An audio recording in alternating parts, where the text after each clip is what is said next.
The Dragon's Hellcat, OVA. Lilith versus the local restaurant. Chapter start. During a night at the Hyodo residence, for the first time in a very long time, it's very quiet. For the first time since becoming fallen angels, Issei and Kaneko are asleep alone in their shared room. Kaneko wearing the engagement ring Issei got her, snuggling up closely with him. Ravel asleep in her room at her computer desk. Ayane sleeps in an indoor hammock in her room. Gura had fallen asleep downstairs at the indoor pool, on a floaty lounge chair, half-eaten pizza box and a bitten slice on her chest.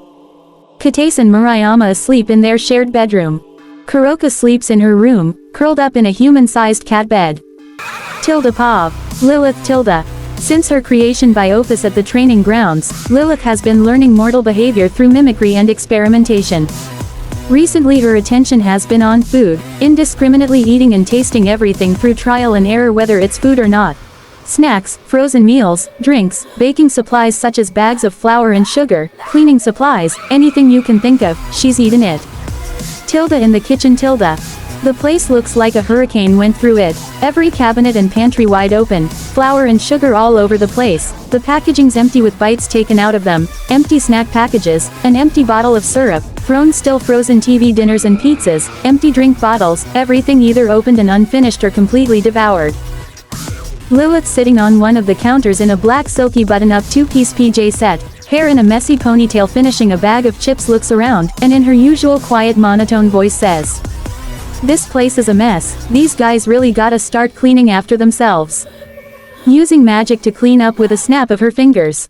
She floats over to the fridge, noticing a menu stuck to it with a magnet.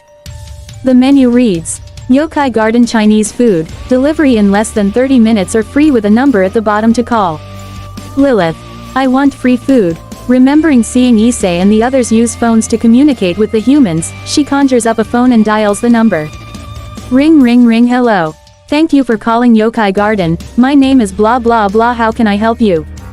Said the recipient at the restaurant. Lilith in her quiet monotone voice. I want food. Employee. Okay, what would you like? Lilith. Everything. Employee. I'm sorry, did you say everything? Lilith. Everything, one serving of each. Employee. Okay, your total will be blah blah blah, will that be delivery or pickup? Lilith looking at the menu again. Delivery. Employee. Okay, the delivery will arrive in 30 minutes. Lilith cutting them off. Or free. Employee. Yes. Lilith just hangs up without saying another word. Lilith then conjures up a magic screen to keep tabs on the restaurant, and a timer set for 30 minutes. After observing, and seeing the driver entering their car with her order, and it seeming like the delivery is arriving right on schedule, Lilith repeats, I want free food. As the driver is on their way with the food, Lilith a small smirk and a look that says scheming teleports one of her snakes inside of the driver's car. The driver noticing the snake freaks out, causing the car to swerve and crash into a tree. Detaching their mounted bicycle and leaving their car momentarily, the driver decides to try and make the delivery by bike, now running late due to the crash. Soon later.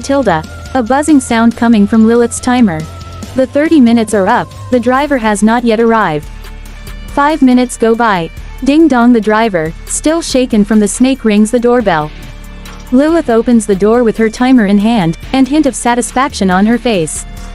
She shows the driver the timer, displaying 00:05:00. She repeats in her monotone voice, 30 minutes are free, snatching the box of food, and slamming the door in the driver's face without saying another word. The driver stands there, stunned, still covered in sweat from the snake incident. They blink at the closed door, then down at their now empty hands. Driver. What just happened? Meanwhile, inside the house. Lilith floats back to the kitchen, setting the massive box of food on the counter. She opens it, revealing an absurd amount of Chinese takeout containers. Enough to feed a small army. Lilith monotone. Free food acquired.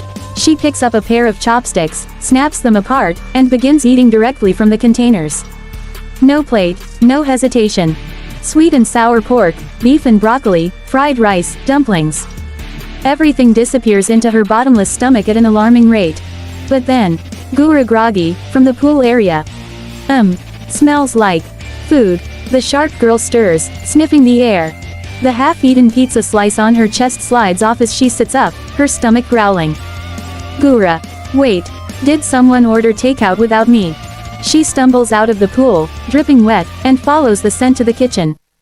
Only to freeze at the sight of Lilith surrounded by empty containers. Gura horrified. No. My yum-yums. Lilith, mid-bite into the last dumpling, slowly turns her head. Lilith chewing. Mine. Gura teary-eyed. You monster. The commotion wakes up the others. Issei from upstairs, groggy. Wah. Who's yelling? Kaneko grumbling, still half asleep. NYA. 5 more minutes. Kuroka stretching in her cat bed. Tilda someone's causing a ruckus Tilda. Downstairs, Gura dramatically points at Lilith. Gura. She stole all the food. And probably traumatized some poor delivery guy. Lilith blinks, then holds up the empty box. Lilith. 30 minutes are free. Rules are rules. Ayane now awake, leaning against the doorway. You scammed a restaurant. Lilith nodding. Efficient. Ravel rubbing her eyes, entering. Lilith, you can't just. Wait, did you eat all of it? Lilith looks at the empty containers, then back at them. Lilith. Hungry. Murayama deadpan. This is why we can't have nice things. Kate sighing. We're gonna have to apologize to that restaurant, aren't we? Lilith tilts her head. Lilith. Why? I won. Issei finally arriving, groaning. Lilith, you can't just. Never mind. We'll fix this in the morning. Lilith, completely unbothered, floats up. Lilith. I require dessert. Everyone. No. Lilith. I will find it. And with that, she phases through the ceiling, leaving the group in exhausted silence. Gura whimpering. My dumplings. Kuroka grinning. Well Tilda, this should be fun Tilda. Issei facepalming. We're doomed. Tilda chapter end Tilda. Author's notes.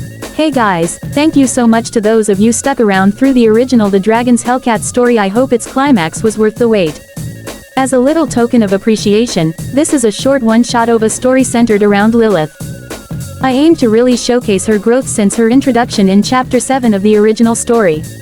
While Lilith is a member of the household, she is not a peerage member or a part of the harem. Instead she takes on the role of the unofficial child of the family, with Issei and Kaneko acting as her parents, and the other as her guardians. Learning mortal behaviors and practices through mimicry, trial and error. Her trying to eat everything she sees is akin to a toddler's everything goes in my mouth stage. Not out of brainless stupidity but because she genuinely doesn't know better. Her outfit change going from the usual office getup of a gothic Lolita fashion, to a normal PJ set, showing her mimicry isn't just for jokes and haha funny but she's genuinely getting better and showing growth. The OVA follows the same anime style pacing as the original story. I hope you guys enjoyed it. Sayonara.